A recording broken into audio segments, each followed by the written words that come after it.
बड़ा अपडेट अपने दर्शकों को बता दें कि हाईकोर्ट से बड़ी खबर है। हाईकोर्ट में अवमानना याचिका दायर की गई है। इस वक्त की बड़ी खबर देख लीजिए। हाईकोर्ट में अवमानना याचिका दायर की गई है पंचायत चुनाव को लेकर। और ये किसकी तरफ से जारी की गई है? ये जारी की गई है पूर्व विधायक संयम लोढ़ा की तरफ से। हाईकोर्ट के आदेशों की अवहेलना पर अवमानना याचिका दायर की गई। पूर्व विधायक संयम लोढ़ा ने अवमानना याचिका दाखिल की है। हाईकोर्ट की डिवीजन बेंच ने 15 अप्रैल तक चुनाव करवाने के आदेश दिए थे। राज्य सरकार और राज्य निर्वाचन आयोग ने चुनाव की घोषणा नहीं की और इसी को लेकर ये कहा गया है कि कंटेम्प्ट ऑफ कोर्ट है, लिहाजा अवमानना याचिका दायर की गई पूर्व विधायक संयम लोढ़ा की तरफ से, जो पहले भी लगातार इस पूरे मामले पर अटैकिंग रहे हैं।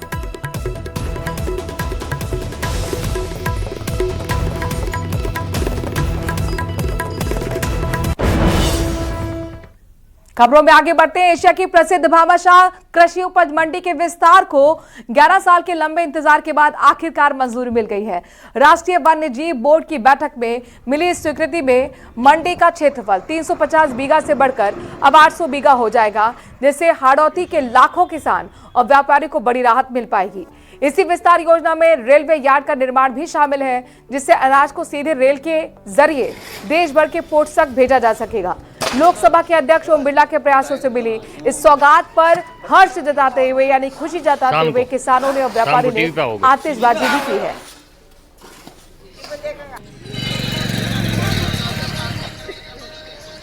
कोटा भामाशाह मंडी देश की और एशिया की सबसे बड़ी अनाज की मंडी है, जहां आसपास के किसानों की उपज को उचित मूल्य भी मिलता है और प्रोसेसिंग भी जल्दी होती है। लेकिन राजस्थान के साथ साथ मध्य प्रदेश के कई जिलों की किसानों की फसल लोगों के विश्वास भरोसे के कारण तो कोटा भामाशाह मंडी में आती है। पूर्व की मंडी को देखते हुए उस समय वर्तमान की हालत में मंडी काफी बड़ी थी, लेकिन जैसे जैसे किसानों की आवक बढ़ी, इस मंडी के अंदर किसानों को समस्या आने लगी, व्यापारियों को कठिनाई आने लगी। बहुत वर्षों से, लगातार 11 वर्षों से इस मंडी के विस्तार के लिए प्रयास चल रहे हैं। और राजस्थान हाईकोर्ट से इस वक्त की बड़ी खबर सामने आ रही है। दरअसल बड़ा फैसला राजस्थान हाईकोर्ट ने दिया है। जयपुर के 679 गांव में निर्माण पर रोक लगा दी गई है। बहुत बड़ी राहत है तमाम गांव के लोगों के लिए, चूंकि गांव के लोग यही चाहते थे। बाकायदा ये याचिका दाखिल की गई थी।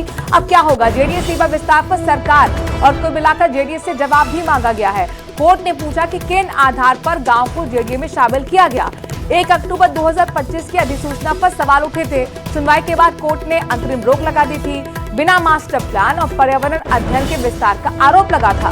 679 ग्रामीण और कृषि प्रधान गांव को शामिल करने का ये विवाद है। फैसले से लाखों ग्रामीण पर शहरी नियम लागू होने की आशंका बन गई थी। अगली सुनवाई तक निर्माण गतिविधियों पर अब रोक रहेगी।